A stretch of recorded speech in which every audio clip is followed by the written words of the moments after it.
advancing ideas that perhaps other people aren't advancing. I think the whole area of inquiry into what it is to be human is an open area.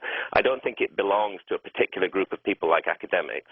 And I think there is a role for making counter-suggestions, for saying that, hang on, guys, things may not be quite the way they are, or the way they seem. And what I discovered was that this leads to a furious reaction, as though you've disturbed a hornet's nest amongst the tight-knit academic community who claim to be the sole representatives and interpreters of human history to us, and that they then swarm upon you in fury from all over the world and attack you in every underhand way that they possibly can.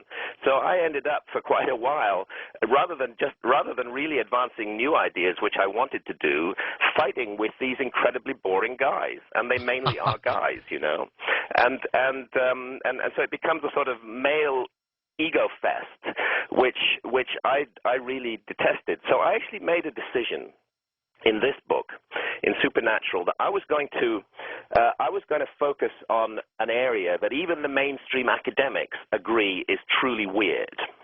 And that there are very, very strange things about it. And I was then going to go into that area in ways that they themselves did not necessarily go. And so in Supernatural, I don't look at the possibility that there might be 2 million-year-old anatomically modern human beings on the planet. I don't look, as Michael does, at the evidence that there might have been even high technologies in that period. What I look at is an accepted mystery, that there's this extraordinary moment in human prehistory, and no academic will deny it, when a light is switched on, and our ancestors transform their behavior almost literally overnight. And what could have led to that? And I found that there is, even in mainstream academia, there is a growing awareness that there was something very, very odd about this. And I found the work of Professor David Lewis Williams, who's professor of archaeology at the University of Witwatersrand in South Africa.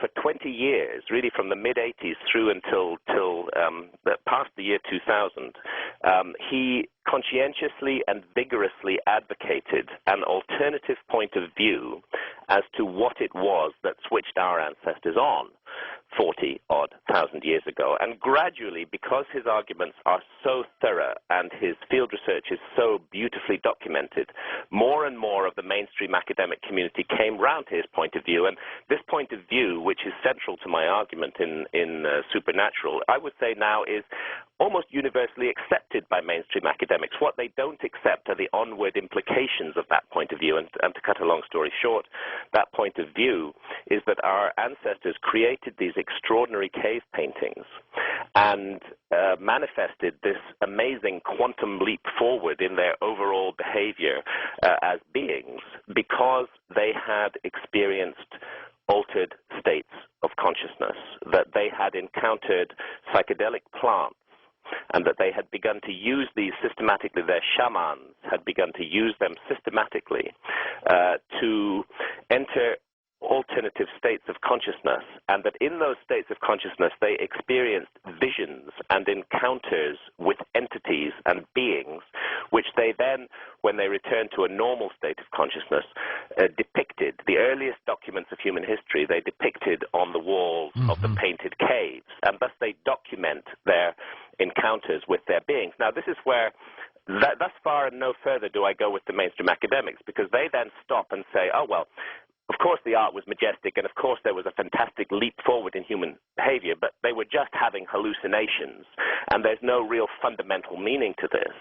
And where I ended up taking this, because the evidence drove me there, is that these experiences that we call hallucinations in our culture, and that the shamans of hunter-gatherer societies still surviving all around the world call visions, that these visions are not unreal, that they are a retuning of the receiver wavelength of the human brain to allow us to see other realities that surround us and interpenetrate us at all times, but which in a normal, alert, problem-solving state of consciousness we cannot normally access. And in a way, this is a criticism that I have of mainstream science in general, which is that it's very state-specific. Everything that our science does is predicated on the notion that one particular state of human consciousness, the alert,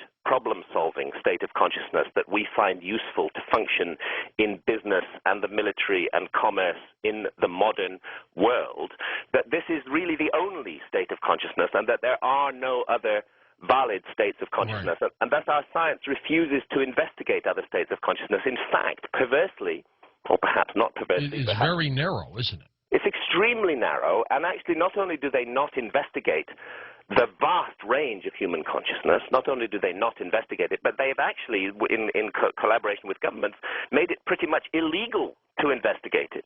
There you may not go, they say. And actually they send you to prison if you do go there. So it becomes very difficult to investigate this. So we have this incredible creature ourselves with a vast range of consciousness, really, truly immense.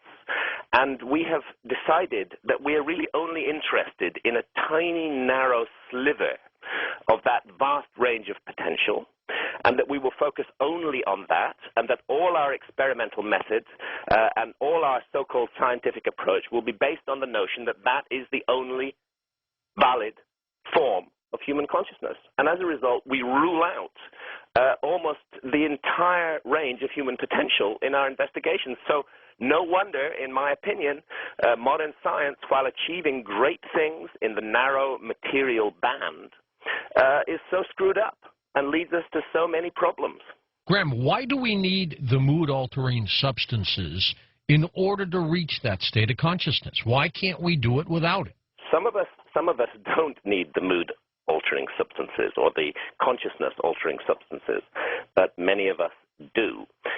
There's a Puritan streak in our society which regards, taking anything, any substance, any plant to change our consciousness as fundamentally wrong. But I think we have to accept that streak is rooted in a particular history and a story of history that we have had, and that it may not be valid. After all, our brains are bioelectrochemical devices.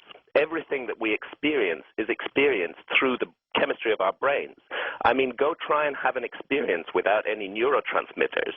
I guarantee you won't have any. So we can't object in principle to the notion that chemicals and substances are fundamental to how we experience reality.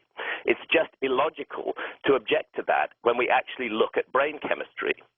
Chemicals are fundamental to our experience of reality, and therefore we should hesitate before we automatically, robotically, like automata, accept the Puritan notions that have been stuffed down our throats from the 17th century.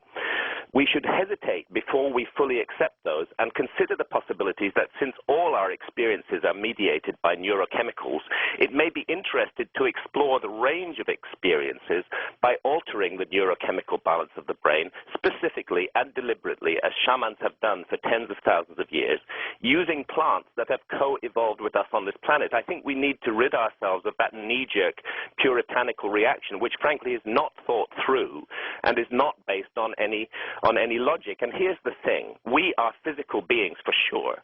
My own personal belief is that we are spiritual beings in essence, immersed in a physical form, rather as a man wears a suit.